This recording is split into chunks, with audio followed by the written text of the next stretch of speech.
اعوذ باللہ من الشیطان الرجیم بسم اللہ الرحمن الرحیم ان الدین عند اللہ الاسلام وما اختلف الذین اوتوا الکتاب الا من بعد ما جاءهم العلم بغیا بینہم ومن یکفر بآیات اللہ فإن اللہ سریع الحساب صدق اللہ العظیم رب اشرح لی صدری ویسر لی امری واحلل عقدۃ من لسانی یفقہوا قولی رب یسر ولا تعسر وتمم بالخیر آمین یا رب العالمین۔ سورہ آل عمران آیت نمبر 19 آپ سکرین پہ لکھی دیکھ رہے ہیں، اور آج کے لیکچر میں ہم انشاءاللہ تعالیٰ اس آیت کو گرامیٹیکلی انالائز کرنے کی کوشش کریں گے۔ اس آیت میں مجھے وقت کی دو علامات نظر آ رہی ہیں، لہٰذا اس آیت کے پہلے تو ہم 3 حصے کریں گے۔ پہلا حصہ ہوگا ان دین عند اللہ الاسلام، دوسرا ہوگا وما اختلف الذین اوتوا الکتاب الا من بعد ما جاءهم العلم بغیا بینہم، اور تیسرا اور آخری حصہ ہوگا ومن یکفر بآیات اللہ فإن اللہ سریع الحساب۔ اب جو پہلا حصہ اس کے الفاظ سے بات کریں گے، اس میں پہلا لفظ جو ہے وہ ہے انا، حرف ہے، حرف ظروف مشبہ بالفعل۔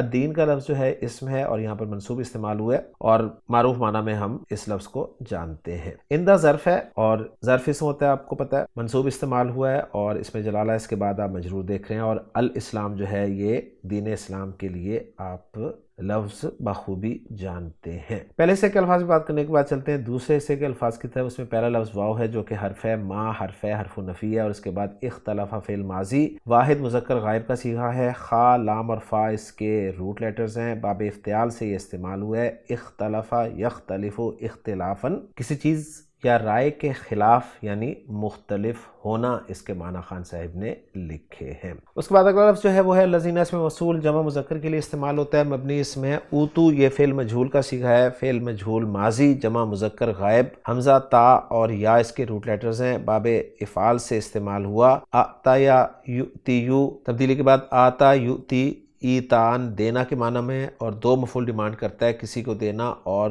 کچھ دینا۔ ایسے فعل جن کے لیے 2 مفعول آتے ہیں، ان سے جب مجہول بنتا ہے تو ایک مفعول تو قاعدے کے مطابق نائب فاعل بنتا ہے، جبکہ دوسرا مفعول جو ہے وہ بدستور مفعول بھی کے طور پہ منصوب استعمال ہوتا ہے۔ تو اوتو فعل مجہول ہے، جمع مذکر غائب کا صیغہ ہے یہ۔ الکتابہ منصوب استعمال ہوا ہے، الا استثناء کے لیے استعمال ہوتا ہے، لیکن ہم یہ بات اچھی طرح جان چکے ہیں کہ جب بھی حرف نفی کے بعد آتا ہے تو حصر کا مفہوم دیتا ہے۔ من حرف جر ہے جس کا بعد آپ کو مجرور نظر آ رہا ہے، اور بعد ایک ظرف ہے، اور بعد کے بعد جو لفظ آپ کو ما نظر آ رہا ہے یہ ما مصدریہ ہے، حرف مصدر ہے، اس لیے میں نے اسے ریڈ کلر میں دکھایا ہے۔ جا فعل ہے، فعل ماضی، واحد مذکر غائب کا صیغہ ہے، جیم، یا اور حمزہ اس کے روٹ لیٹرز ہیں۔ جاء یجیء، باب ضرب یضرب سے استعمال ہوتا ہے آنا کے معنی میں۔ ہم ضمیر منصوب متصل جمع مذکر غائب کی آپ کو نظر آ رہی ہے، اور العلم جو ہے یہ مرفوع اسم آپ دیکھ رہے ہیں۔ بغین کا لفظ جو ہے منصوب ہے، نکرہ ہے، اور با، غین اور یا روٹ لیٹرز کو استعمال کرتے ہوئے خان صاحب ڈیٹیل دے رہے ہیں کہ اس میں ذات ہے، چاہت یا زیادتی کے معنی میں یہ استعمال ہوتا ہے۔ بینہ ظرف ہے، منصوب استعمال ہوتا ہے، اور یہاں بھی منصوب ہے، اور اس کے ساتھ ضمیر مجرور متصل جمع مذکر غائب کی آپ دیکھ رہے ہیں۔ دوسرے حصے کے الفاظ میں بات مکمل کرنے کے بعد چلتے ہیں تیسرے حصے کے الفاظ کی طرف، جس میں واو پہلا لفظ ہے جو کہ حرف ہے، من یہاں پر شرط کے لیے استعمال ہوا ہے، اسم ہے، اور اس کے بعد یکفر فعل جو ہے، اس لیے کہ آپ آگے دیکھ رہے ہیں یکفر فعل جو ہے یہ آپ کو مجزوم نظر آ رہا ہے، فعل مضارع، ٹھیک ہے، اس لیے میں نے من کو شرطیہ قرار دیا ہے۔ یکفر فعل واحد مذکر غائب کا صیغہ ہے، مجزوم استعمال ہوا ہے، کاف، فا، را اس کے روٹ لیٹرز ہیں، اور اس پہ بات پہلے بہت دفعہ ہو چکی ہے۔ با حرف جر ہے جس کے ساتھ آیات کا لفظ مجرور ہے، اور اس میں جلالہ آگے آپ کو پھر مجرور نظر آ رہا ہے۔ فا حرف ہے، اور یہ فا جزائیہ کہلائے گا یہاں پر، اس لیے کہ جواب الشرط پہ داخل ہو رہا ہے، اور جواب الشرط جب جملہ اسمیہ ہوتا ہے تو فا کا داخلہ واجب ہوتا ہے۔ انا حرف ظروف مشبہ بالفعل ہے جس کے ساتھ اس میں جلالہ جو ہے وہ منصوب آپ دیکھ رہے ہیں، اور سری کا لفظ جو ہے یہ مرفوع ہے، بغیر تنوین کے استعمال ہوا ہے،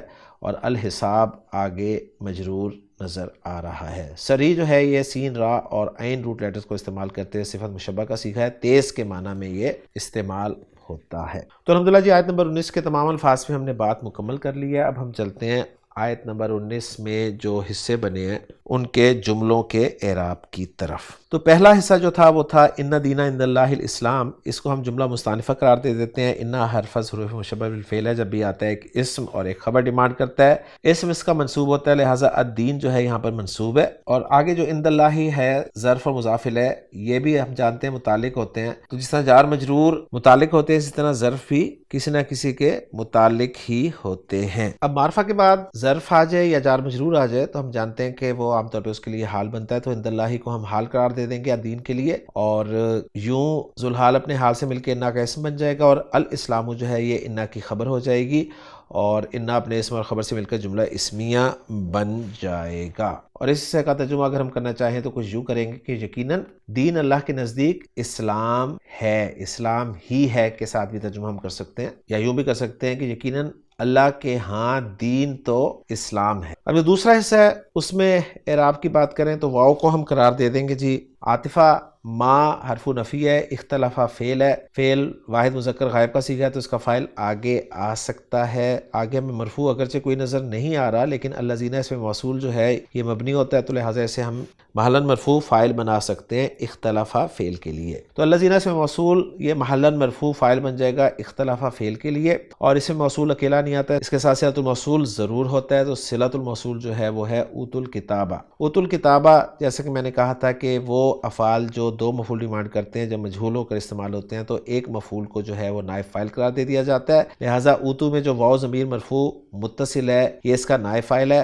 اور الکتابہ جو کہ دوسرا مفعول تھا وہ بدستور دوسرا مفعول ہی قرار دیا جائے گا۔ تو اوتو فعل مجہول اپنے نائب فاعل اور اپنے مفعول بھی سے مل کے جملہ فعلیہ ہو کر صلۃ الموصول بن گیا الذین اسم موصول کے لیے، اور الذین اسم موصول اپنے صلۃ الموصول سے مل کر فاعل بن جائے گا اختلافہ فعل کے لیے۔ الا کو ہم حرف حصر قرار دیں گے یہاں پر، اور من حرف جر ہے جس کے بعد بعد کا لفظ مجرور ہے، اور بعد جو ہے یہ مضاف بن رہا ہے، جس کے بعد آگے ما مصدریہ کے ساتھ صلۃ الموصول حرفی مل کر مصدر کی تعویل میں ہو کر محلاً مجرور مضاف الیہ بنا دیا جائے گا۔ تو اب میں یہ جو ما مصدریہ اور اس کے بعد جو صلۃ الموصول حرفی ہے اس کو انالائز کرنے لگا ہوں۔ تو ما مصدریہ جس کے بعد جاء فعل ہے، واحد مذکر غائب کا صیغہ ہے تو اس کا فاعل آگے آ سکتا ہے، لہٰذا العلم جو ہے یہ مرفوع ہے، اس کا فاعل ہو جائے گا۔ ہم ضمیر منصوب متصل مفعول بھی ہے، گویا جاءہم العلم فعل فاعل اور مفعول بھی بن گئے۔ یہ جملہ فعلیہ جو ہے یہ صلۃ الموصول حرفی بن جائے گا ما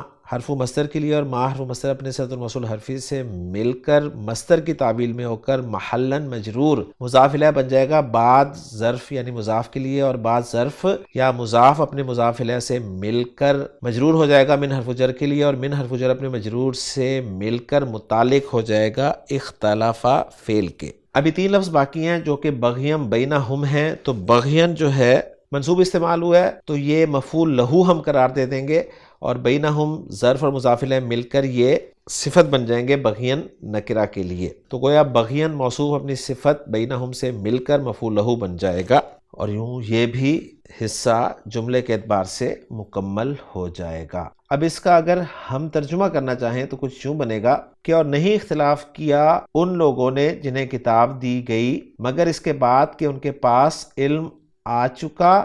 آپس کی ضد کی وجہ سے۔ اور آخری حصہ اس آیت کا وَمَن يَكْفُرْ بِآيَاتِ اللَّهِ فَإِنَّ اللَّهَ سَرِيعُ الْحِسَابِ، واو کو ہم عاطفہ یا مستانفہ قرار دے دیتے ہیں۔ من اسم شرط ہے، اور کافی دیر بعد کوئی اسم شرط کی ترکیب ہمارے سامنے آئی ہے، تو من اسم شرط جو ہے یہ ہم جانتے ہیں کہ مبتدا بنتا ہے، لہٰذا یہ محلاً مرفوع مبتدا ہو جائے گا، اور آگے یکفر بآیات اللہ یہ جملہ فعلیہ جس میں یکفر فعل بفاعل ہوا، ضمیر مرفوع متصل اس کا فاعل، اور بآیات اللہ جار مجرور متعلق یکفر فعل کے، اور اس جار مجرور میں با حرف جر ہے جس کا مجرور آیات ہے، اور آیات مضاف ہے، اس میں جلالہ مضاف الیہ کی طرف۔ پھر یہ جملہ فعلیہ جو ہے یہ شرط بن جائے گا، اور فا جو ہے یہ جزائیہ ہوگا، جس کے بعد جواب الشرط جو ہے وہ ہوگا ان اللہ سریع الحساب، جو کہ ایک جملہ اسمیہ ہے۔ انا حرف ظروف مشبہ فعل ہے، اس میں جلالہ اس کا اسم ہے، اور سریع الحساب جو مضاف الیہ کا مجموعہ ہے یہ خبر ہے انا کی، اور پھر انا اپنے اسم اور خبر سے مل کر جملہ اسمیہ ہو کر جواب الشرط بن جائے گا شرط کے لیے، اور پھر شرط اپنے جواب الشرط سے مل کر خبر بن جائے گا من مبتدا اسم الشرط کے لیے، اور پھر من اسم الشرط مبتدا اپنی خبر سے مل کر جملہ اسمیہ بن جائے گا۔ تو اس طریقے سے جو شرط والا جملہ ہوتا ہے اس کی ترکیب کی جاتی ہے، اور اس حصے کا اگر ہم ترجمہ کرنا چاہیں تو کچھ یوں بنے گا، اور جو اللہ کی آیات کا انکار کرے گا تو بے شک اللہ تعالیٰ حساب کا جلد لینے والا ہے۔ کچھ اس طرح کر کے ہم ترجمہ کر سکتے ہیں اس کا۔ تو الحمدللہ جی ہماری ورکنگ مکمل ہو گئی ہے۔ اب ذرا دیکھ لیتے ہیں محمود صافی صاحب کی ورکنگ کو اس آیت کے حوالے سے۔ تو محمود صافی صاحب نے پہلا جملہ جو ہے ان دین عند اللہ اسلام، اس کو لا محل لا استنافیہ قرار دیا ہے۔ مختلف الذین والا جملہ لا محل لا معطوف علی الاستنافیہ، اوتو والا جملہ لا محل لا صلۃ الموصول الذین جاءہم العلم لا محل لا صلۃ الموصول حرفی ما، من یکفر والا جملہ لا محل لا استنافیہ یا معطوفہ استنافیہ پر، یکفر بآیات اللہ والا جملہ فی محل رفع خبر المبتدا من، اور ان اللہ سریع الحساب والا جملہ لا محل لا تعلیل لجواب الشرط المحذوف